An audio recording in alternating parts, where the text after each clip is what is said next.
To find out how to get the bike you like, read your Chicago Herald-American.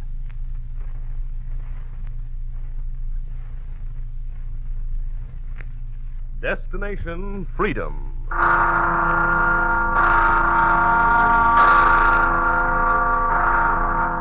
Listen, it's the Freedom Bell. Aye, the Freedom Bell, my friends. And this is Paul Revere, called back from the shadows by the sound of the Freedom Bell, to cry again a warning that the price of freedom is eternal vigilance.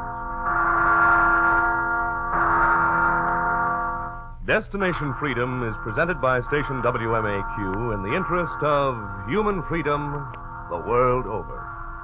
Paul Revere is the symbol of warning, ready to ride down the skies to shout an alarm. His destination, now and forever, freedom.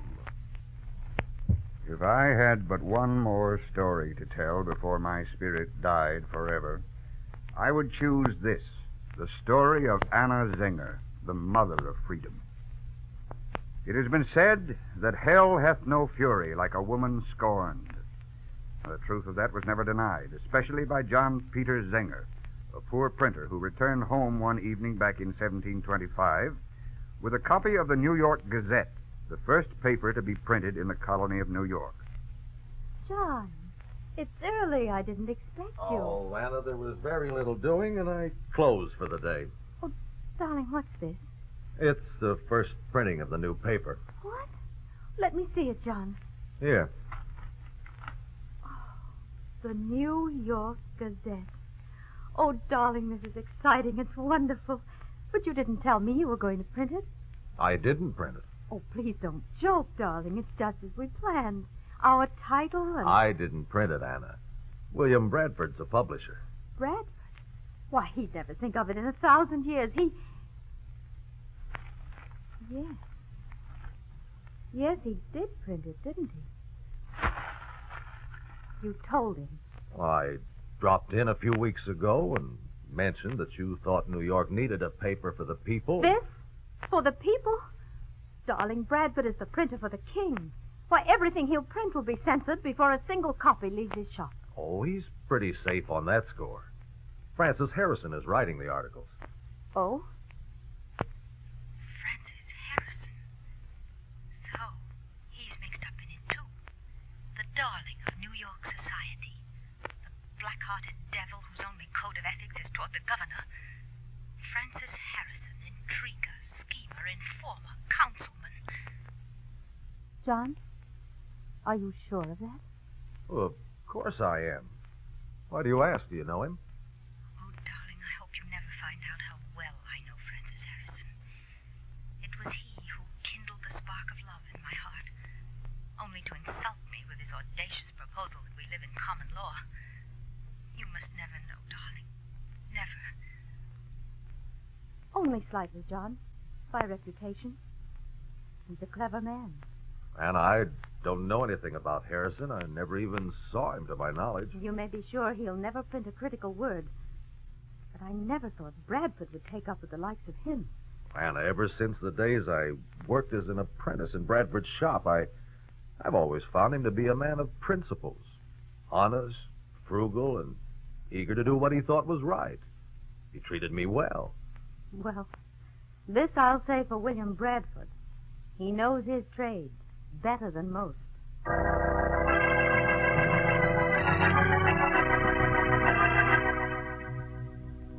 Anna Zenger had been a visitor to Bradford's printing shop while her husband was still in the printer's employ. And while there, she had observed a small book entitled, What is the Story of Printing? She had asked to take the book home, and reluctantly Bradford had allowed her to do so. By lamplight, she began to read.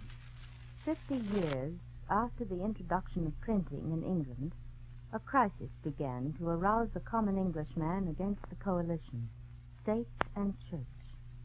Those who could read were charged to read the Bible, but pamphlets criticizing the fairness of royal prerogatives had trickled into their hands, inspiring them to speak up against the crown and clergy. Both church and state acted immediately, issuing to all printers a command forbidding subsequent literature which contained material criticizing the crown or hierarchy of the church, regardless of the truth, and thus the first censorship of the press was established. It remains unchallenged to this day. Unchallenged until Anna Zenger resolved to liberate the press from its fetters. It was in August 1732 when her fight began. A popular merchant had been acting governor of New York until the king appointed a new one. When Governor Cosby arrived, the merchant, Rip Van Dam, relinquished the governorship, asking that he be paid only half of the salary. The other half he offered to Governor Cosby for services rendered to New York in absentia. Governor Cosby refused the offer, and the Gazette printed the story, accusing Van Dam of inefficiency and presenting only the new governor's side of the controversy. Anna Zenger was furious. John, I'm so sick of these hypocrites. Look at this paper. Please, Anna. Cosby's going to sue Van Dam for the entire amount, and Justice Morris will uphold Van Dam. Council voted Van Dam the salary, so that's all there is to it. What happens if Cosby suspends Morris from the bench? Oh, well, the Royalist Party has never lost a case. But, John, with a new People's Party forming, the governor, Francis Harrison, and the rest of his mob may be forced to give in. But, Anna, the new party needs a paper. It's your fault they haven't one. And I'll have no part in a personal fight between you and Francis Harrison. Oh, John, don't be A fool? Oh, darling, that isn't what I meant to say. But it's what you're thinking, isn't it, Anna? John, before it's too late, darling, please listen to me. Did it ever occur to you why the people were starting a new party? Dissatisfied, I suppose. Have you ever heard about equal justice? Equal justice? What do you mean? There, you see, you've answered my question. There just isn't any standard which the people recognize. Standard? Justice? And I think we better forget about justice. Cosby will win out no matter what happens. But what about you and your friends? Well, who am I? What can I do? You see what Harrison is doing, don't you? Who's he? Oh, come now, Anna. Harrison's a brilliant writer. I haven't got the education. Nor the ambition to make a name for yourself. Oh, enough. All right, John. But you'll regret your attitude. You wait. You'll see.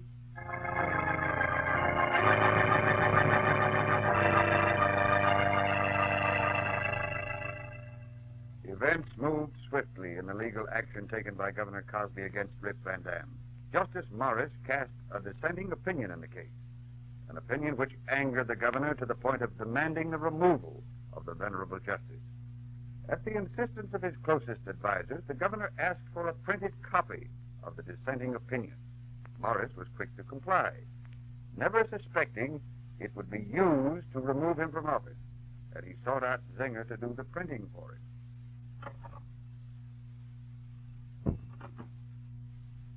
John Zenger? Yes, sir? I'm Louis Morris, Mr. Zenger. Justice Morris?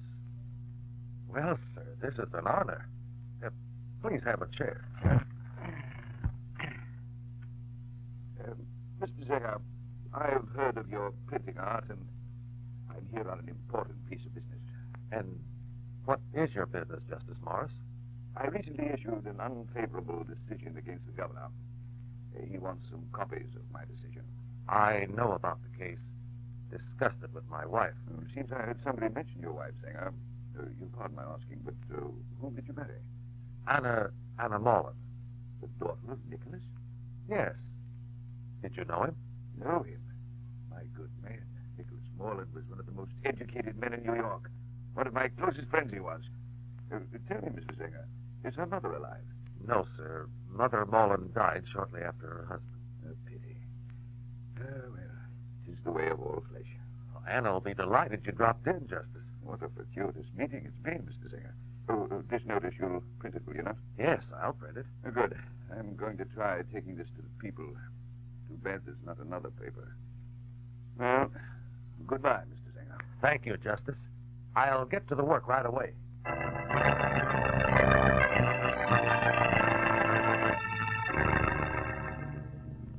When When Anna Zenger heard the news of Maurice's visit, she was delighted. And when she saw the copies of the justice's decision, she immediately saw a way to get his opinion before the people. She inveigled John to take the already set type over to the Gazette, hoping that Bradford the printer wouldn't read the contents. Bradford fell for the trick, and the Gazette appeared carrying the full opinion. Cosby nearly had apoplexy. Then he summoned Bradford. Damnation. Damnation, do you hear me? Of all the insufferable impudence, I'll have that whelp drawn and... Your Lordship, Mr. Bradford. Send him in. Send him in. You sent for... did you send for me? Yes, you stupid old... You... Well, Excellency, I don't understand. An understatement. Bradford, do you know what you've done? But Mr. Bradford, His Excellency Governor Cosby, and I are most disturbed by the appearance of Justice Morris's correspondence in the Gazette. How a man with your apparent responsibility could have committed this kind of error is totally beyond our knowledge. You must have known when you set the type that this was severely critical of His Excellency. Please, gentlemen. Bradford, you're finished. I hereby strip you of your title, Printer to the King, and appoint this Zenger person, whoever he is. But I got that type from Zenger already preset. What did you say? Sir, I said that type was brought into my shop by Zenger himself. He explained that it'd be nice to include some material in the Gazette which Justice Morris had written, and I agreed. You didn't know what it was? It meant nothing to me. No, I assure you, gentlemen, I meant no offense. If I'd known that... Your Excellency, if you'll permit me a suggestion. Well, what is it? I believe it would do more harm than good to remove Mr. Bradford from his post. He is a man with many years' experience. Yet I feel that we should take any and all measures to prevent further mistakes. May I suggest that Mr. Bradford be responsible to me hereafter for everything he prints? I shall be responsible for seeing that only approved material appears in the Gazette. But you've been writing in the Gazette, Harrison. Writing, yes. But this would be a position, Governor. I'm sure Mr. Bradford would welcome the well-paid services of a loyal council member. Harrison, you old foxy loxy, you.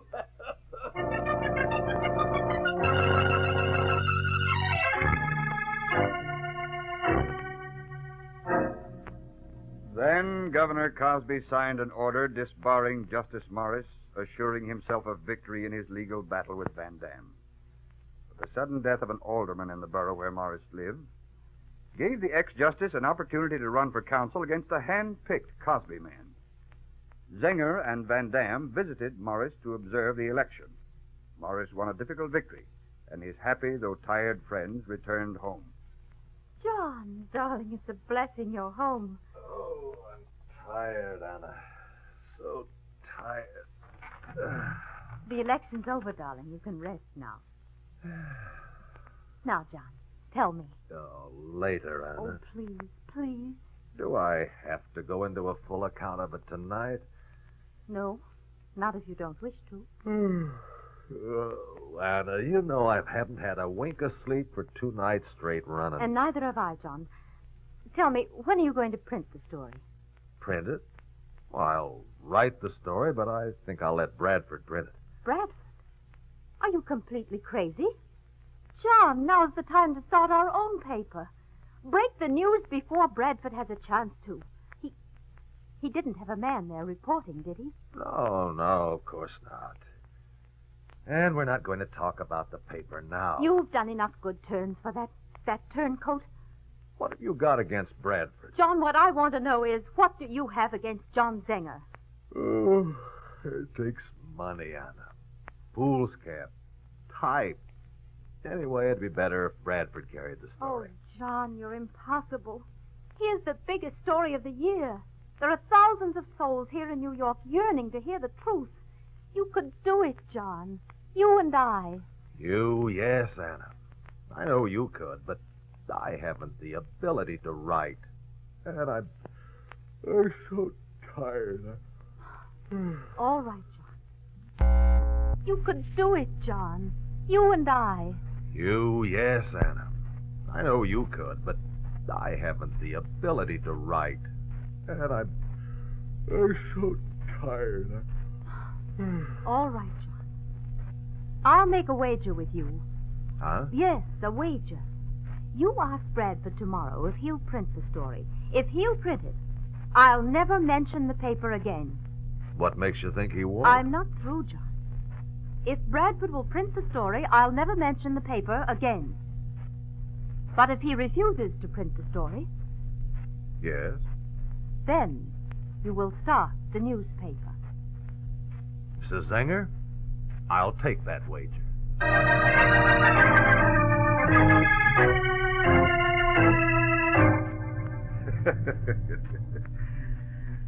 On November 5th, 1733, 4 days after John and Anna had made the wager, the first issue of the New York Weekly Journal appeared. John Peter Zenger was its publisher, but not its guiding spirit. Anna Zenger wrote the paper from beginning to end.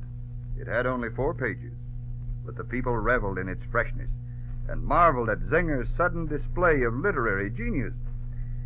Each week saw a jump in the journal's circulation and a jump in the governor's blood pressure. Gwendolyn, this Zenger paper must be stopped. Of course it must. You're the governor, however, not I. Well, I should think as my wife you'd have a little sympathy for me. Sympathy?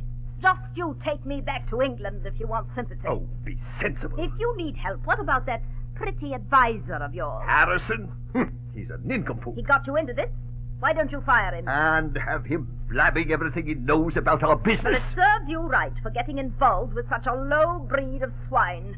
Oh, I wish I'd never seen America. That doesn't solve the problem. I've got to stop this Zenger. But he certainly writes well enough. Zenger doesn't write that paper. Maurice does, or Van Dam, well, whoever does has people up in arms. Well, can't Francis Harrison control them through the Gazette? Bah, this other writer makes Harrison look like a perfect fool. Which he is. Anyway, Harrison hasn't written a word in the Gazette for weeks now. I forbade him to do so. But why? Why? So that we can draw Zenger's writer out, so that he'll get lax and write a libel.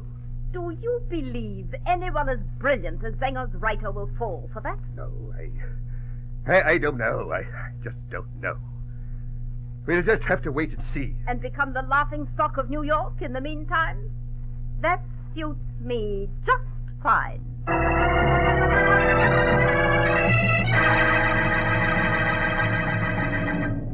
Harrison! Yes, Excellency, I'm coming. Have you seen the journal? Well, have you seen it? Yes, I have, Governor. And you noticed, of course, that song? But of course I did, and I... Harrison? If I weren't a gentleman, I'd be at that printer's throat so fast it'd make his head reel. Now you listen to me. Yes, sir. I'm leaving this up to you. I don't care how you manage it, but I'm telling you to act quickly. Zenger must be stopped. But, Governor, And what? Do you understand? This song Zenger's printed is a defamation, a threat. He's inciting the people to rebellion, and he's got to be stopped. Stopped!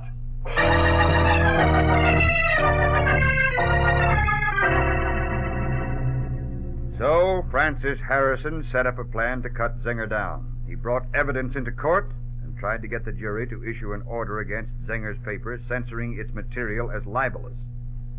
Zenger himself, sitting in the audience, felt amused when many of the jury winked at him and returned a judgment in his favor.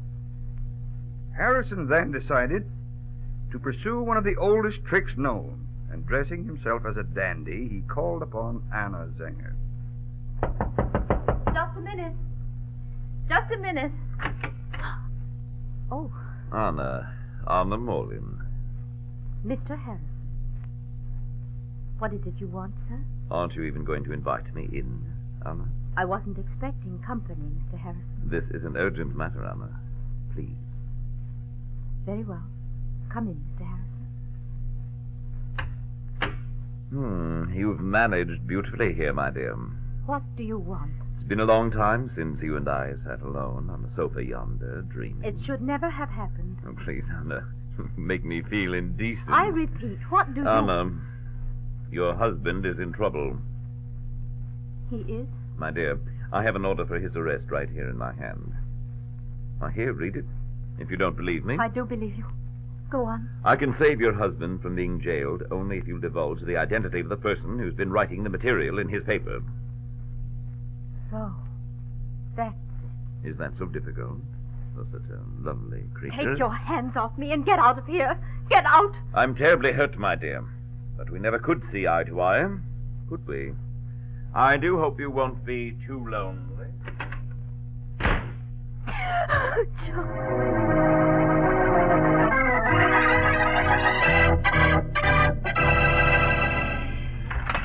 Harrison! Harrison, you tricked me! I demand to see my lawyer! My lawyer, do you hear me? My lawyer! Oh, Anna!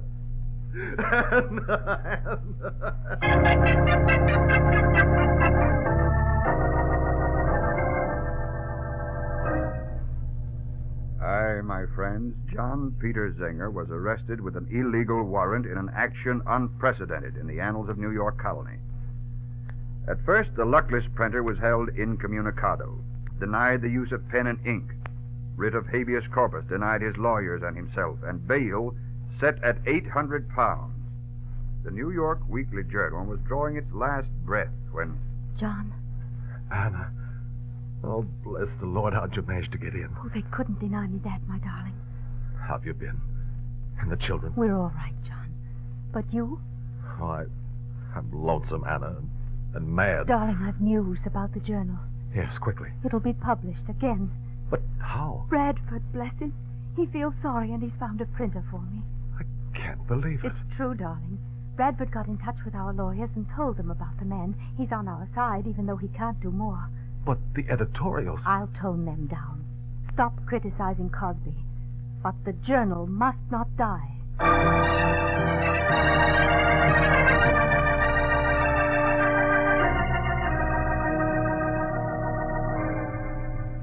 The journal did appear and continued to be bought by the public.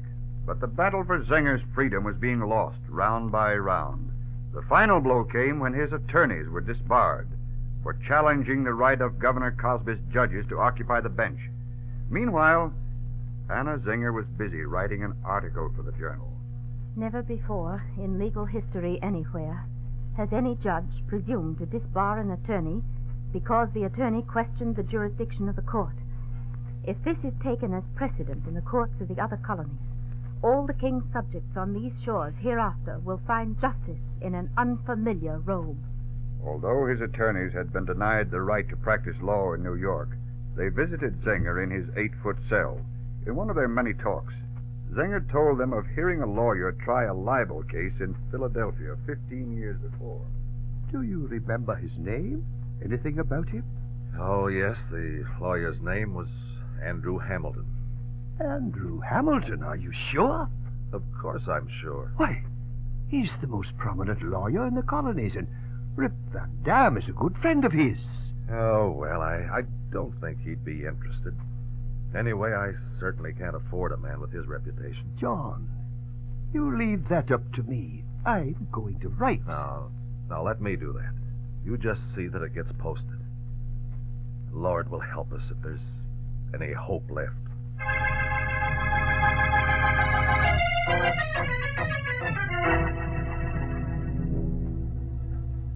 John, open it. It's Hamilton's reply. Oh, I hardly expected a reply this quickly. I am complimented that you invite me to defend you against the charges with which I am more or less familiar, and I shall gladly undertake to represent you in court. Wonderful, wonderful. Read on. Have no concern about my fee in this case. Respectfully, Andrew Hamilton.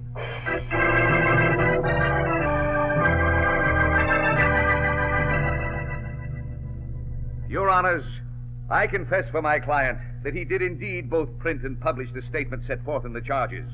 I also hope to prove that in so doing he has committed no crime. Since the defendant has confessed, I move the jury find a verdict for the governor. Even if his statements were true, the printing of them becomes an aggravation of the crime. I disagree, Mr. Attorney General. The mere printing and publishing of statements in a newspaper is not a crime. The statements he prints must be proved to be false, scandalous, and seditious, or else we are not guilty. Many worthy and brave men have suffered for speaking the truth. And I should like to say that the practice of filing charges of libel against such men by information and not by indictment, as was done in this case, is a sword in the hands of a cowardly king to cut down and destroy the innocent. Pray, Mr. Hamilton, have a care as to what you say. I resent the liberties you are taking with the name of our sovereign. Your honors, His Majesty desires that his people in the colonies should work and strive to the glory of the crown of Great Britain, that peace may be preserved amongst them, and justice impartially administered.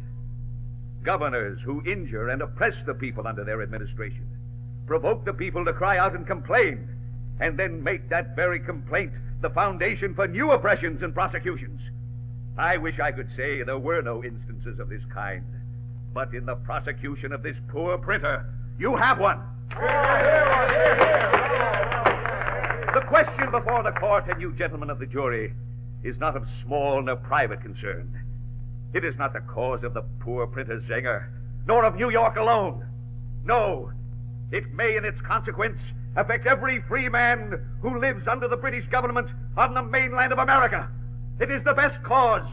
It is the guarantee of liberty, the liberty of exposing and opposing arbitrary power in these parts of the world through our right to speak and write the truth.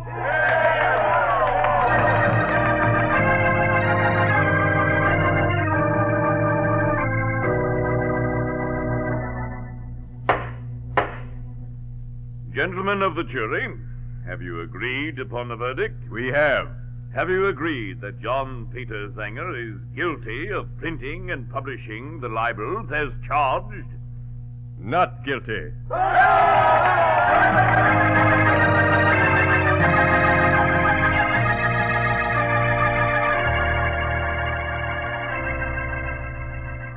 As a result of Zenger's persecution, no new laws appeared establishing freedom of the press, but no governor ever challenged it from that time forward. Aye, the seed had flowered well enough, and freedom followed freedom, speech, assembly, and worship, the result of a miscarriage of justice which denied the equality of the common man. And now, my friends, you are the guardians of this precious heritage. And remember, some have sacrificed to gain and secure it for us. Hold its banner high as we all march down the road toward our own destination, freedom.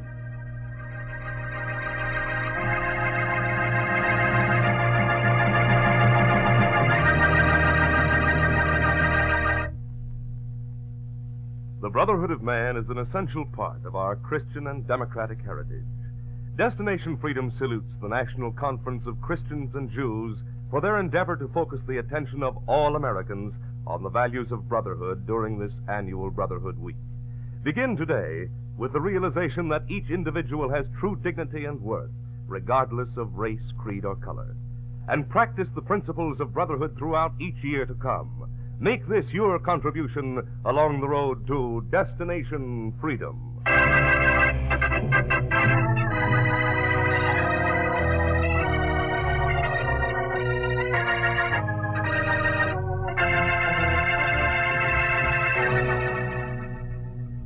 Paul Revere, portrayed by Maurice Copeland, will return next Sunday to narrate another chapter in the story we call Destination Freedom, presented by station WMAQ in the interest of human freedom the world over.